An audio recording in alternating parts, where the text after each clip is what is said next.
இன்னைக்கு நம்ம பார்க்க போகிற படம் 2023 ரிலீஸ் ஆன ஜோ படம் தான். இந்த படத்துடைய director Hariharan Ram and music director Siddhu Kumar. இந்த படத்தில் நம்ம ரியோ தான் நடிச்சிருக்காரு. இந்த படம் பார்த்தீங்கன்னா இவருடைய கெரியரில் இது ஒரு பெரிய ஹிட் கொடுத்த படம் அப்படின்னு கூட சொல்லலாம். இந்த படம் எப்படின்னா, ஹீரோ ஹீரோயின் வந்து காலேஜில் வந்து படிச்சுட்டு இருப்பாங்க. அப்போ அந்த பொண்ணு வந்துட்டு கேரளா பொண்ணு, ஹீரோயின் வந்து கேரளா பொண்ணாக இருப்பாங்க. கேரளா பொண்ணுனாலே அழகாக இருக்காங்க அப்படின்னு சொல்லி நம்ம கேள்விப்பட்டிருக்கோம் இல்லையா? அதே மாதிரி இந்த படத்தில் உள்ள ஹீரோயினுமே பார்க்கறதுக்கு நல்ல முகலட்சணமாக அழகாகவே இருப்பாங்க. அதனால ஹீரோக்கு வந்து ரொம்பவே பிடிக்கும் அவங்கள. எல்லா பசங்களுமே அவங்கள பார்த்துட்டே இருப்பாங்க.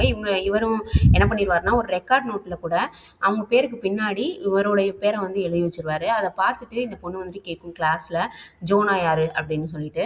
அப்போ இவர் வேகமாக அப்படி கையை தூக்குவார். வந்துட்டு பயங்கரமாக திட்டி விட்டு போயிடுவாங்க. தேவையில்லாத வேலை பார்த்துக்கிட்டு இருக்காது, எனக்கு பிடிக்காது அப்படின்னு சொல்லிட்டு. ஆனால் அவங்க வந்து அதிகமாக மலையாளத்தில் தான் பேசுவாங்க. ஏன்னா கேரளா இல்லையா, அப்படி இருக்கும். ஆனால் இவர் வந்துட்டு அவங்கள பார்க்கறதையோ சைட் அடிக்கிறதையோ விடவே மாட்டார். அவர் பாட்டில் நீ வாட்டில் சொல்லிட்டு போன்னு சொல்லிட்டு இவர் வாட்டில் அவர் வேலையை பார்த்துட்டே இருப்பார்.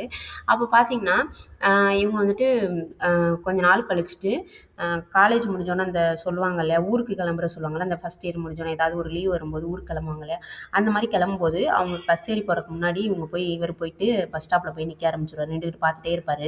இந்த பொண்ணு கண்டுக்கவே செய்யாது. ஆனால் பார்த்துட்டே இருப்பார். ஃப்ரெண்ட்ஸ் எல்லாம் திட்டுவாங்க, ஏடா உனக்கு அசிங்கமாக இல்லையாடா, அவள் தான் உன்னை திரும்பி கூட பார்க்க மாட்டேங்கிறா, எதுக்குடா அவளையே பார்த்துக்கிட்டு இருக்க, எங்களையும் கூட்டிகிட்டு வந்து இங்கே நிற்க வச்சிருக்கேடா அப்படின்னு சொல்லும்போது, சும்மா இருடா அப்படின்னு சொல்லிட்டு நின்றுக்கிட்டே இருப்பாங்க.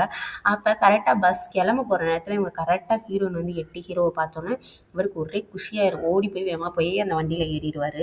அந்த மாதிரி இருக்கும். அதுக்கப்புறம் பார்த்தீங்கன்னா 2 பேரும் லவ் பண்ண ஆரம்பிச்சிருவாங்க. ஆனால் இந்த விஷயம் வந்துட்டு அந்த ஹீரோயின் வீட்டில் சொன்னதுக்கப்புறமா அவங்க வீட்டில் யாருமே ஒத்துக்க மாட்டாங்க. எனது தமிழ்நாட்டு பையனா அப்படின்னு சொல்லிட்டு. இதில் வேற 2 பேருக்கும் பயங்கரமாக சண்டை வரும். காலேஜ்லாம் முடிஞ்சதுக்கப்புறமா 2 பேருக்கும் ஏதாவது ஒரு மிஸ் அண்டர்ஸ்டாண்டிங், நார்மலாக லவர்ஸ்னாலே சண்டை வரும் இல்லையா, ஃபோன் பேசிக்கிட்டு இருக்கும்போது சண்டை வர்றது, ஏன் ஃபோன் எடுக்கலைன்னு சண்டை வர்றது, இந்த மாதிரி விஷயங்களில் நிறைய சண்டை வரும். திருப்பி சேருவாங்க. இந்த மாதிரியே இருந்துக்கிட்டு இருக்கோம். ஓகேன்னு சொல்லிட்டு ஹீரோயினோட வீட்டில் வந்துட்டு மாப்பிள்ளை பார்க்க ஆரம்பிச்சிருவாங்க. மாப்பிள்ளை பார்க்க ஆரம்பித்தோன்னே இவர் என்ன பண்ணுவாருன்னா, நம்ம போய் கேட்கலாம் அப்படின்னு சொல்லிட்டு வீட்டில் போய் பேசலான்னு போவார். அப்போ அவங்க அண்ணனுக்கு வந்து சுத்தமாக பிடிக்காது. ஹீரோயினோட அண்ணனுக்கு என்ன பண்ணிடுவாருன்னா, இவங்களை அடிக்க வருவார். ஆனால் அவங்க அப்பா வந்து பிடிச்சி உட்கார வச்சுட்டு இருடா அப்படின்னு சொல்லிட்டு இருப்பார்.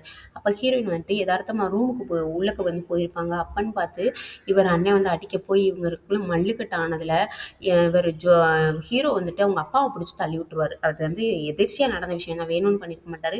கரெக்டாக அவங்க வந்து பார்க்கும்போது அவங்க அப்பா கீழே விழுந்து கிடக்கவும் ஹீரோயின் கோவம் வந்துடும். எங்கள் அப்பாவே நீ வந்து அடிப்பியா அப்படின்னு சொல்லிட்டு வெளில போக சொல்லிடுவாங்க.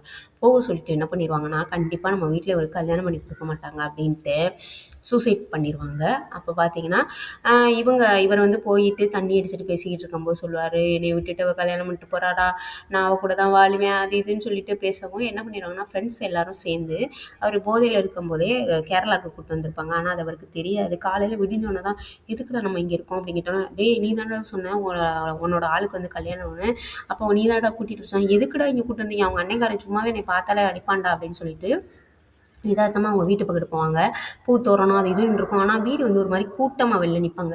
இவர் பார்த்துட்டு எதுக்கு இப்படி நிற்கிறாங்க கல்யாண வீட்டில், இப்படி நிற்க மாட்டாங்களே அப்படின்ட்டு உள்ளே போய் பார்த்தா அந்த பொண்ணு வந்து டெட் பாடியாக இருக்கும். அப்போ பார்த்தீங்கன்னா இவர் பயங்கரமாக கதறி அழுவார்.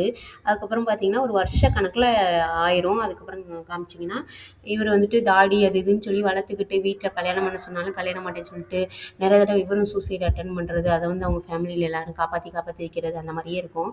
அப்புறம் ஓரளவுக்கு சில வருடங்கள் கழித்து என்ன பண்ணிடுவாங்கன்னா, ஃபேமிலியில் எனக்கு இருக்கிறது நீ ஒரே ஒரு பையன்ப்பா, நீ கல்யாணம் பண்ணாதப்பா நாங்கள் நல்லா இருக்க முடியும் அப்படின்னு சொல்லிட்டு அவருக்கு கல்யாணம் பண்ணி வைப்பாங்க. ரொம்ப கம்பல் பண்ணி சரின்னு சொல்லிட்டு இவர் படித்த அந்த காலேஜை இப்போ வந்து மெயின்டைன் பண்ணக்கூடிய ஒரு பொண்ணு, நல்ல பணக்கார வீட்டு பொண்ணு, அந்த பொண்ணுக்கு வந்து கல்யாணம் பண்ணி வச்சுருவாங்க. ஆனால் அந்த பொண்ணுக்கோ இவர் வந்து சுத்தமாக பிடிக்காது.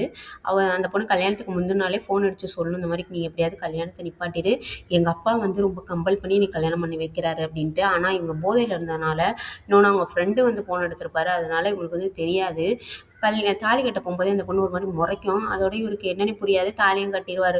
அன்றைக்கி நைட்டு வந்து பயங்கரமாக திட்டி விட்டுரும் இவரை. அதோட பார்த்தீங்கன்னா இவருக்கு இந்த பொண்ணுக்கு என்ன பிரச்சனை அப்படின்னு யோசிக்கும்போது தான், அந்த பொண்ணு ஸ்கூலில் படிக்கும்போது ஒரு பையனுக்கு போய் ப்ரப்போஸ் பண்ணியிருக்கோம். அந்த பையன் இந்த பொண்ணுக்கிட்ட ரொம்ப தப்பாக நடந்துக்க ட்ரை பண்ணும்போது ஒரு பையன் வந்து காப்பாற்றிருப்பான். மைம் வேஷம் போட்டுட்டு வந்து காப்பாற்றுவான். அந்த பையனை தான் நான் கல்யாணம் பண்ணிக்கணும்னு சொல்லிட்டு ஹீரோயினும் இருப்பாங்க. அதாவது இப்போ கல்யாணம் பண்ணிக்கிட்ட இந்த ஹீரோயின் வந்து இருப்பாங்க. அந்த விஷயத்தை இவர் தெரிஞ்சுக்கிட்டு, இவர் யார் அந்த லவ் பண்ணார் இல்லையா ஃபஸ்ட்டு, அந்த பையன வந்து கண்டுபிடிச்சு போய் சொன்னா மட்டும் தான் இது பண்ண முடியும்னு சொல்லி, அவன கண்டுபிடிச்சு, அவன் மூலமா வந்து இந்த பொண்ணுகிட்ட சொல்ல வைப்பாங்க. ஜோ தான் அந்த பையன் அப்படின்னு தெரிஞ்சதுக்கு அப்புறமா, அந்த பொண்ணுக்கு ரொம்ப ஹாப்பி ஆயிரும். ஓடி வந்து ஹீரோ வந்து ஹக் பண்றதோட, இந்த படத்த வந்து ஒரு ஹாப்பி எண்டிங்கா நம்மளுக்கு முடிச்சிருப்பாங்க.